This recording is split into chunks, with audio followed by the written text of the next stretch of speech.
Nothing is more addictive than the past.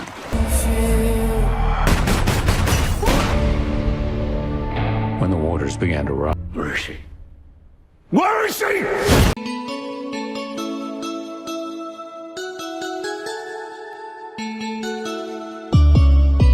Halo guys, kembali lagi bersama saya, dan kali ini saya akan coba merangkum film yang berjudul Reminiscence, yang dirilis tahun 2021, tanpa banyak spoiler di awal, santuy dan nikmati sambil rebahan. Kisah ini berlatar di masa depan yang tidak terlalu jauh di Miami, Florida, di mana efek bencana perubahan iklim telah menyebabkan banjir yang meluas dan suhu yang panas. Kota telah menjadi bayang-bayang dari dirinya sendiri, dengan banyak penduduknya terpaksa melakukan bisnis dan kegiatan lainnya di malam hari karena panas yang tak tertahankan. Kemiskinan merajalela, dan sebagian penduduk terpaksa tinggal di permukiman kumuh atau bahkan perahu darurat. Di lingkungan yang suram dan menyedihkan ini, orang-orang mati-matian menyimpan kenangan saat-saat bahagia. Nick dan Emily, keduanya mantan tentara, telah mendirikan bisnis unik bernama Reminiscence Tank. Layanan ini memungkinkan orang untuk menghidupkan kembali kenangan terindah mereka, menggunakan kombinasi obat penenang dan teknologi canggih. Nick bahkan dapat memvisualisasikan dan membagikan kenangan mereka dalam bentuk holografik, menjadikan pengalaman itu lebih nyata. Adegan kemudian beralih ke kenalan Nick dari tentara, Hank, yang menggunakan layanan Reminiscence. Nick membawanya kembali ke hari yang cerah 13 tahun yang lalu ketika dia sedang bermain dengan anjing kesayangannya. Saat Hank menghidupkan kembali kenangan berharga ini, Nick menggambarkan sensasi kenangan sebagai obat ampuh yang memungkinkan orang terhubung kembali dengan orang yang mereka cintai dan menghidupkan kembali momen paling penting dalam hidup mereka. Namun, Nick juga memperingatkan bahwa terlalu memanjakan ingatan ini dapat menyebabkan kecanduan yang berbahaya, menjebak orang di masa lalunya dan merampas masa kini mereka. Terakhir, Nick mengungkapkan bahwa setiap kenangan yang dialami oleh klien melalui Reminiscence Tank disimpan di flash drive kecil, yang selanjutnya menyoroti potensi risiko yang terkait dengan layanan ini. Malam harinya,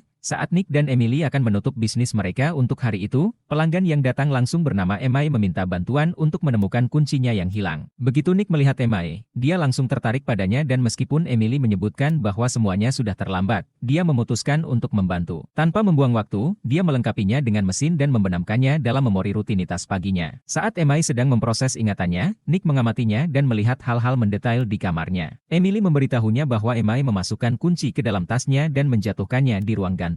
Meskipun demikian, Nick melanjutkan ingatannya dan mengetahui bahwa Emai adalah penyanyi klub malam. Setelah sesi selesai, Emai pergi tetapi secara tidak sengaja meninggalkan anting-antingnya. Malam berikutnya, Nick mengunjungi klub malam yang sama dari ingatan Emai dengan tujuan mengembalikan anting-antingnya. Setelah Emai mengakhiri penampilannya, dia mendekatinya dan keduanya mengobrol ringan. Saat dia mengembalikan anting-antingnya, entah dari mana, Emai memintanya untuk mengantarnya ke apartemennya. Nick, yang pada intinya terperangah oleh kecantikannya, setuju tanpa berpikir dua kali. Dan begitu keduanya sampai di rumah, mereka bercinta dengan penuh gairah. Setelah pertemuan intim mereka, Nick dan Emai melakukan percakapan dari hati ke hati di atap. Emai mempertanyakan mengapa Nick tidak lebih sering menggunakan tangki memori, yang kemudian menjelaskan bahwa ingatan lebih baik dalam dosis kecil. Tiba-tiba, terungkap bahwa Nick telah berada di tangki kenangan selama ini, memikirkan tentang Emai. Semuanya hanya imajinasinya. Emily mencoba mengeluarkannya dari tangki, tetapi Nick tidak bisa berhenti memikirkan gadis impiannya. Ternyata Emai menghilang secara misterius beberapa bulan yang lalu dan sekarang, Nick mencoba mencari tahu keberadaannya dengan menggunakan tangki kenangan lagi dan lagi. Dia sering mengunjungi klub tempat dia dulu bekerja dan meminta petunjuk kepada teman-temannya, tetapi tidak berhasil. Ketika tidak ada yang berhasil, Nick minum obat penenang dan kembali ke ingatannya tentang Emai. Suatu kali, dia terbangun karena suara gedoran keras di pintu depan rumahnya. Frustrasi dan setengah tertidur, Nick dengan marah membentak orang di sisi lain sebelum menyerbu keluar untuk menghadapi mereka. Tapi ketika dia membuka pintu, dia tidak menemukan siapapun di sana, hanya sepasang anting tergeletak di tanah. Nick menyadari bahwa anting-anting itu milik mantan pacarnya, Emai, dan memberitahu Emily tentang itu. Namun, dia menolaknya, dengan mengatakan bahwa anting-anting itu mungkin sudah ada di sana untuk sementara waktu. Belakangan, keduanya mengunjungi kantor polisi untuk mengekstrak ingatan dari penjahat sekarat bernama Miles. Nick berjuang untuk mendapatkan informasi yang berguna sampai dia mengubah pendekatannya dan menemukan percakapan antara bos Miles, Saint Joe, dan seorang polisi korup bernama Cyrus Boothe. Mereka ada di klub malam dan anehnya, Emai juga ada di sana, bernyanyi. Dia tampaknya sedang menyukai sesuatu. Saat ingatan berkembang, Nick mengetahui bahwa Emai mencuri sekantong narkotika dari Saint Joe dan melarikan diri. Keesokan harinya, Nick melakukan perjalanan ke New Orleans dan mendapatkan izin masuk ke klub Saint Joe menggunakan nama palsu. Sayangnya, Joe mengetahui kebohongannya dan memerintahkan anak buahnya untuk memukulinya. Ketika Nick akhirnya mengaku bahwa dia ada di sini untuk menemukan Emai, Joe mengungkapkan bahwa dia belum melihatnya sejak Emai mencuri darinya. Dia kemudian memerintahkan anak buahnya untuk menenggelamkan Nick. Hal-hal terlihat sangat suram bagi protagonis kita, Tetapi saat itu, Emily tiba entah dari mana dan mulai berkelahi dengan orang-orang itu.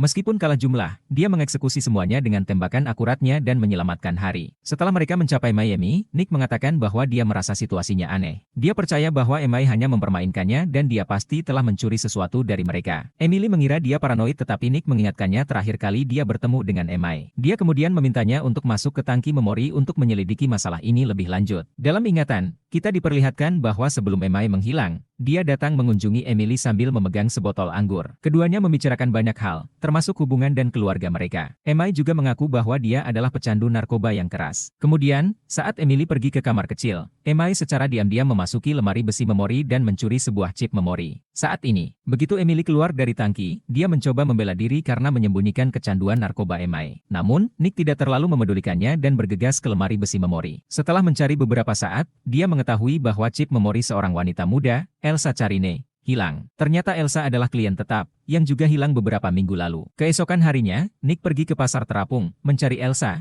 tetapi mengetahui bahwa dia telah meninggal. Apalagi anaknya, Freddy, diculik oleh wanita berambut merah, cocok dengan penampilan Emily. Pengungkapan itu mengejutkan Nick, dan dia mulai bertanya-tanya apakah Emily adalah seorang penjahat. Meskipun demikian, dia terus mencarinya. Sampai seorang pria memojokkannya di dalam rumah yang ditinggalkan dan memukulinya. Dia mengancam akan membunuh Nick lain kali jika dia tidak melupakan Emily. Setelah serangan itu, Nick kembali ke kantornya dan segera mengingat kembali ingatannya untuk mencari petunjuk. Setelah diperiksa lebih dekat, dia menemukan bahwa penyerangnya adalah polisi korup yang sama, Cyrus, yang bekerja untuk Saint Joe. Untuk mengetahui lebih banyak tentang dia, Nick dan Emily bergegas ke kantor polisi tetapi mereka dihentikan oleh kerumunan besar yang berkumpul di luar. Ternyata pengusaha terkaya di kota, Sylvan, baru saja meninggal. Saat ini, istri jandanya, Tamara, dan putra mereka, Sebastian, sedang digiring keluar. Begitu Nick melihat Tamara, dia mengenalinya sebagai mantan klien tangki reminiscence. Jadi, dia bergegas ke kantornya dan mulai memutar ingatannya, di mana dia terlihat berdansa dengan suaminya, Sylvan. Setelah itu, dia juga memainkan memori Elsa yang sedang menikmati waktunya bersama pacarnya yang kaya. Saat Nick membandingkan kedua klip tersebut,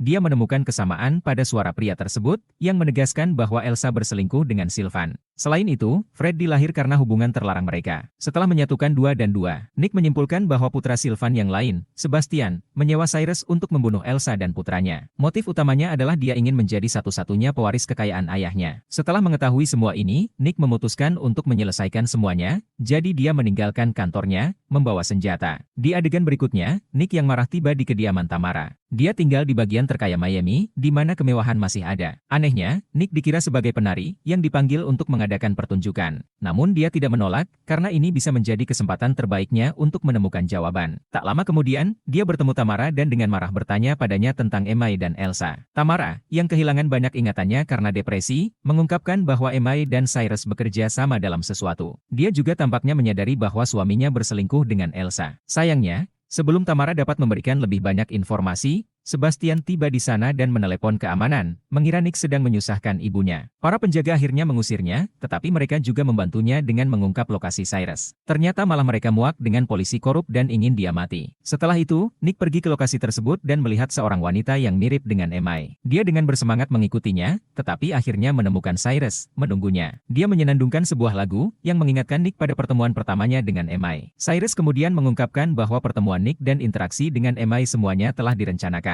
Satu-satunya tugasnya adalah memanipulasi Nick, menggunakan tangki memori, dan mencuri chip Elsa, yang berisi kenangan saat dia melakukannya dengan Sylvan. Mengatakan ini, Cyrus melarikan diri dari jendela terdekat, dan Nick juga mengikutinya. Di sana, keduanya terlibat pergumulan, yang bolak-balik untuk sementara waktu. Mereka bertarung di bawah terik matahari, dan juga di bawah air. Pada akhirnya, protagonis pemberani kitalah yang muncul sebagai pemenang. Dia kemudian menjatuhkan Cyrus, membawanya ke kantornya, dan memasukkannya ke dalam tangki memori. Ingatan polisi korup mengungkapkan bahwa hubungan Emily dengan Nick dibangun di atas kebohongan. Dia sebenarnya bekerja untuk Cyrus dan berpura-pura tertarik pada Nick untuk menjalankan rencana. Dia bahkan bertemu dengan banyak temannya untuk belajar lebih banyak tentang dia dan mendapatkan kepercayaannya. Pengungkapan itu mengejutkan Nick, karena selama beberapa bulan ini, dia percaya dia adalah belahan jiwanya. Namun, di memori lain, diperlihatkan bahwa Cyruslah yang membunuh Elsa. Emily menyaksikan semua ini, jadi dia langsung melarikan diri ke lokasi yang tidak diketahui bersama Freddy. Ketika Nick menanyakan tentang pertemuan terakhirnya dengan Emily,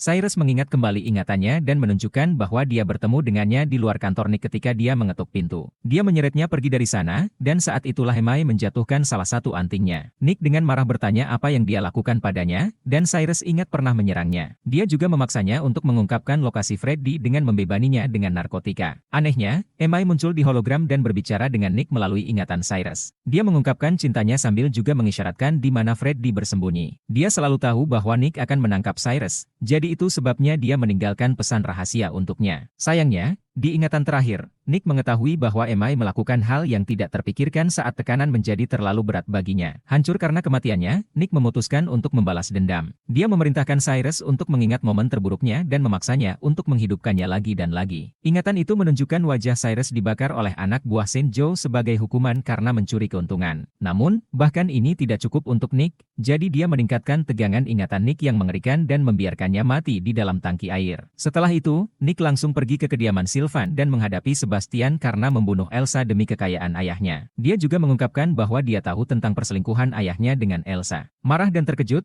Sebastian mencoba menembak Nick, tetapi meskipun sudah berusaha keras, dia tidak sanggup melakukannya. Pada akhirnya, dia menembak dirinya sendiri dan bersiap untuk melakukan hal yang tidak terpikirkan. Namun, sebelum semuanya menjadi berdarah, ibunya datang tepat pada waktunya dan menenangkannya. Setelah situasi teratasi, Nick pergi menemui Emily dan mengakui kejahatannya, menceritakan seluruh kisah MI, Cyrus, dan jaring penipuan mereka yang rumit. Dia mengatakan, hidup ini singkat, jadi itu sebabnya Emily harus kembali ke keluarganya dan tinggal bersama mereka. Di saat-saat terakhirnya, Nick masuk ke tangki memori, menghubungkan dirinya ke kabel, dan bersiap untuk memulai proses memori padanya. Segera, kami melihat dia menghidupkan kembali ingatannya dengan MI, di mana keduanya menyatakan cinta satu sama lain, sebelum meninggal dengan damai. Bertahun-tahun kemudian, Emily mengunjungi Nick di tangki kenangan, bersama putrinya dan meninggalkan bunga untuknya. Film diakhiri dengan pesan bahwa saat hidup di masa lalu bisa berbahaya, menghidupkan kembali kenangan akan masa-masa terbaik bisa menjadi cara untuk menemukan kedamaian di masa kini.